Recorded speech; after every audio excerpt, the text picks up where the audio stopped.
We just got our first information for MLB The Show 26, and it's intriguing, and I'm excited to talk about it. Let me know down below in the comments section, big picture, what do you want to see for MLB 26? New features, improvements, new legends. What do you care most about them getting right in next year's game? Leave a like down below. On this one, as always, subscribe to the channel, and let's go ahead and talk about it. So today we got a blog post called Goal Setting for MLB The Show 26. Now last year, around the same time, we got something very similar, saying that sets and seasons were gone, which was huge news, obviously, and I think for Diamond Dynasty, a lot of people realized this year how bad sets and seasons were for people. I mean, can't use the cards you earned. Wow. What a great selling point for people. Definitely have appreciated that being gone. And there's nothing quite as big in this one. First off, they just say like, hey, thanks for playing our game. It was a huge year. And you know what? I think overall it was a improvement, especially on the offline side of things. I thought Road to the Show took a big step. Now, if you don't play Road to the Show, if you don't care about it, fine. I really appreciated what they did for that mode. It was truly the first measurable step they had taken with Road to the Show in well over a decade. So introducing the amateur years, high school and college, adding the new quirk system, the new progression system. They have the bones, they just have to build onto it, make the more majorly. Once you get up to the bigs, make that more exciting. Add a little bit more intrigue, a little bit more drama, I guess.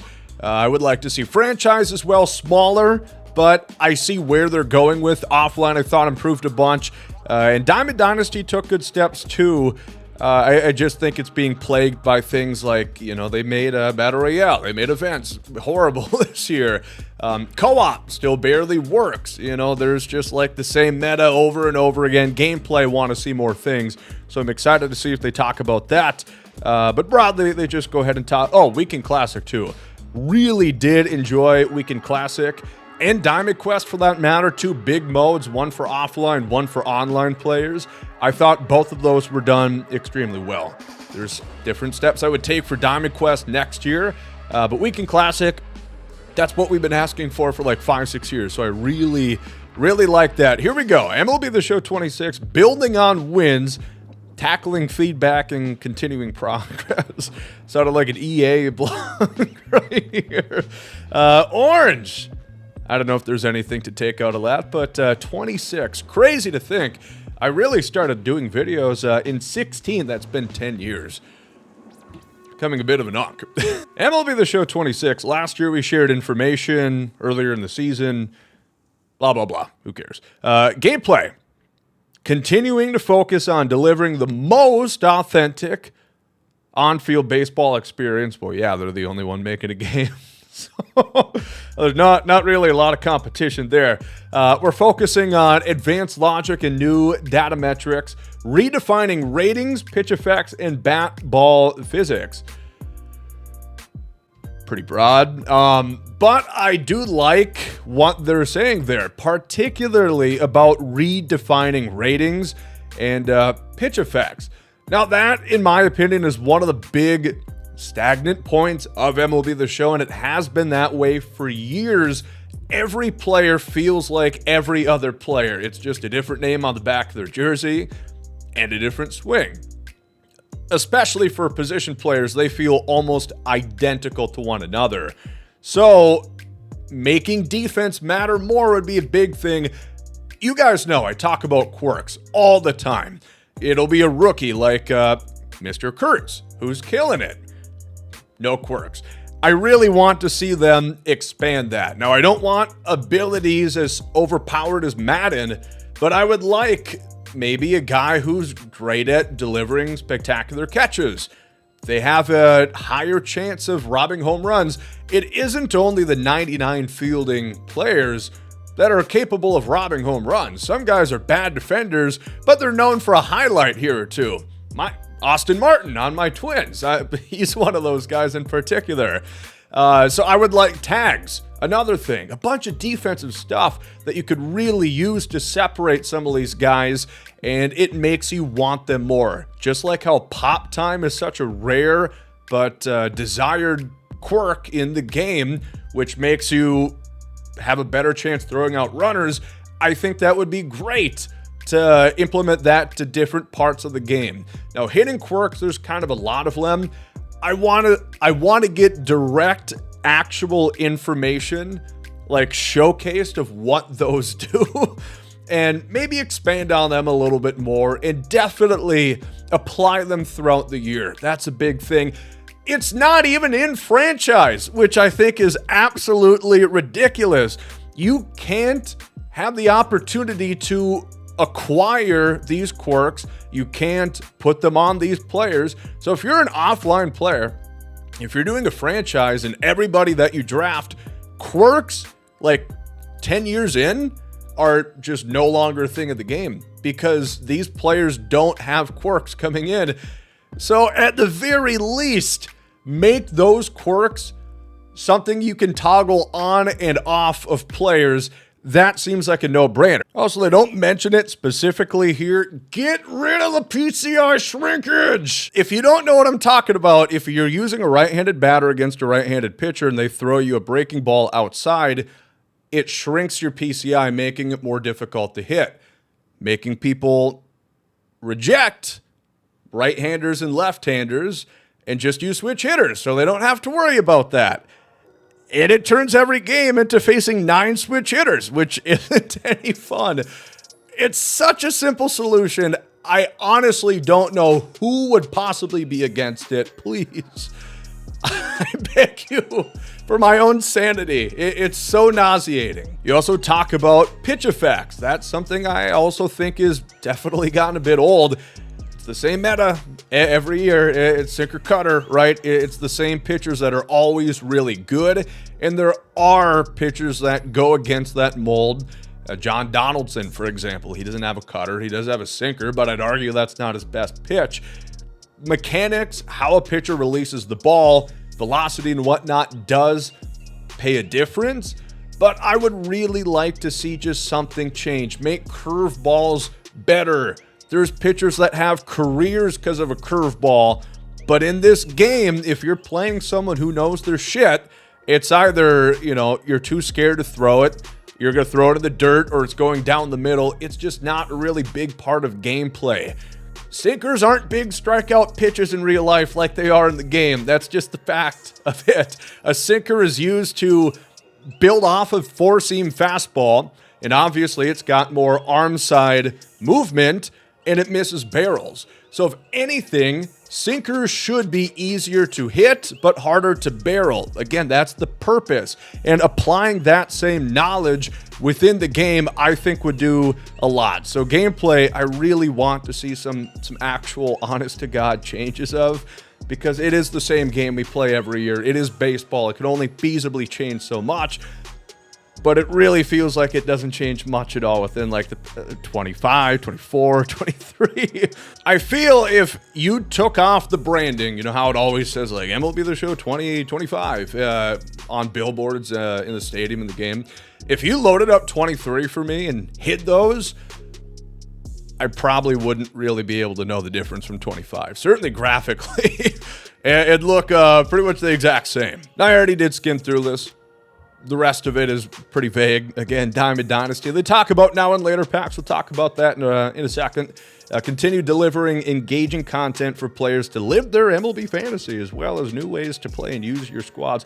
I wonder if these things are done by AI now. If these prompts are just AI, because, man, they're really vague. But yeah, new ways to play and use your squads. Again, something we're looking for here. I would love a strategy-first game mode, such as salary cap in baseball. I know. I think it would be great because it would force you to have to use some of the more underrated cards. And don't give me the whole, oh, that's what events do. No, events is awful. Events is terrible. One, there's no awards for it at all. And two, the stipulations are half the time definitely AI-driven. There's no ifs, ands, ors about it. You know, it's like use veteran series players of guys that played in the 1950s to 70s. They have to be right-handed. It's so dumb. I really don't like it. Use salary cap where maybe you can have like 4 diamonds, 10 golds. Do the rest of the math for me because that's not my forte. I would love to see that, you know, as a complimentary game mode alongside ranked seasons and Weekend Classic, of course. And then you still have Battle Royale and events. Events has a place. I think it really needs changing, though. Change what events is. Make it more of a different gameplay experience. Kind of like house rules in Madden, if you're familiar. Change how people play, not whatever bullshit cards you think we should use, because people are still going to use their own teams anyway. Road to the Show. Experience the ultimate player's path. Building off 25. 26 takes Road to the Show further than ever before. The suite of new colleges and a focus on the mid to late career. That's kind of what we were talking about. Exactly. Once you get drafted, it sort of feels like you beat the game, which is so funny because most people are just trying to get to the bigs as quick as possible, but you get there, you look around, it's like, well, shit. What do I do now? So I would love that. I think that's cool. More colleges. That's definitely what people had asked for with those amateur years. A lot of feedback that I had heard was it was too short and there wasn't enough colleges. Now, again, realistically, you're not going to get every school that's important to college baseball. It's just not going to happen, nor does it need to, really. It is a MLB game, not a NCAA game. At the end of the day, I wouldn't mind a few more games of college. I would like more reason to replay it. That's my biggest thing. When I had a chance to go to Arizona to play early, I wanted more uniqueness between each college to make me feel like, oh, well, I want to go experience playing for them. Because it's not really any different. You're playing all the games at the College World Series or whatever they call it, because they don't have the exact licensing for it. But it doesn't.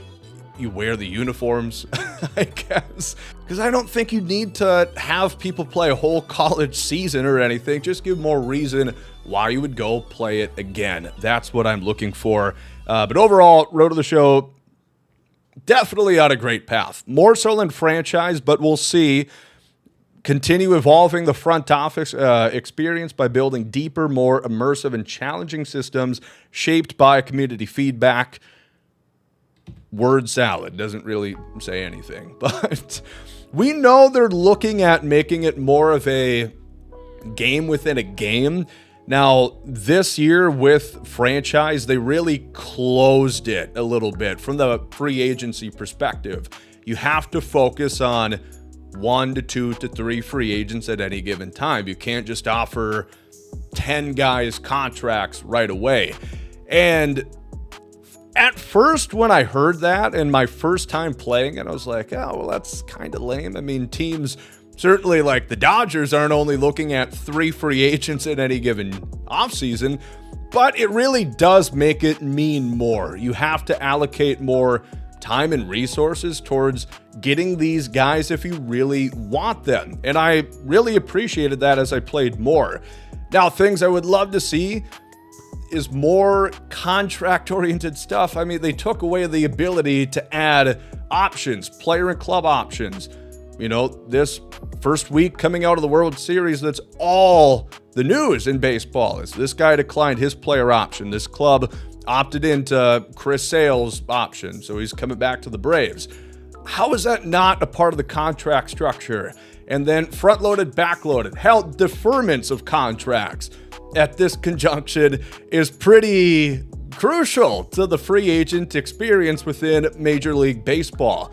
So those sort of things would be great.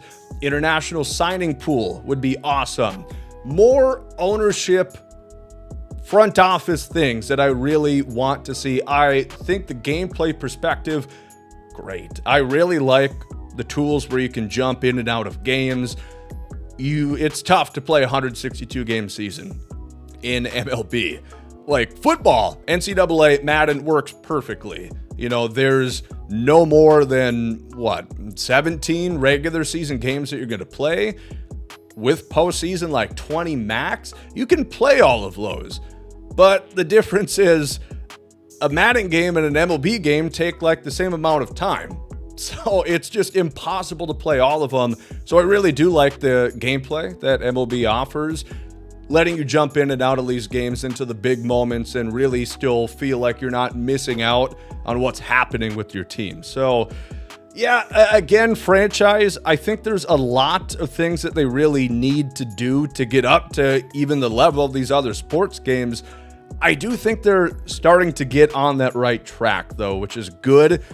It's just frustrating. It's taken a long time to get there. But hopefully they can take a big step this season. Storylines for the Negro League Season 4 is going to be back once again. Celebrate the rich history of baseball. It's a continuation of storylines, the award-winning mode that invites fans to take the field and play in the moments that shape the careers of some of the sport's most talented yet often overlooked legends. I love storylines. Played through it all 3 years, from 23 when it came in to now, and there's no fatigue within it. I mean, Bob Kendrick is excited as ever to tell these stories, and they do a really good job at making these moment challenges, making these different gameplay interactive opportunities unique and individualistic towards those players. It is very enriching, and especially for youth who probably has a hard time just like reading in a book or something about these players, getting a chance to actually play with them, I think is pretty damn cool. And I myself learned quite a bit. You know, I'll know some of these players I thought I knew pretty well, like Satchel Paige, Jackie Robinson, and yet you don't even know the half of it. And you find out a lot more within these storylines. So I've really enjoyed what they've done there. And I'm very excited for this upcoming year as well. Now we're going to talk about the now and later packs. Diamond Dynasty stuff. They did this last year. Sounds like it's going to be pretty much verbatim here. Now and later packs contain items you've come to expect now, a pack, and a pack later. Get it? It's a good name, no additional cost. So if you play this year's game, it's going to set you up for next year. It's pretty cool and it's pretty easy. So how do you earn these? Well, pretty simple. Sign up for the scouting report. I'll put the link in the comments and the description. So click this if you're not signed up yet. A lot of you guys probably are by now.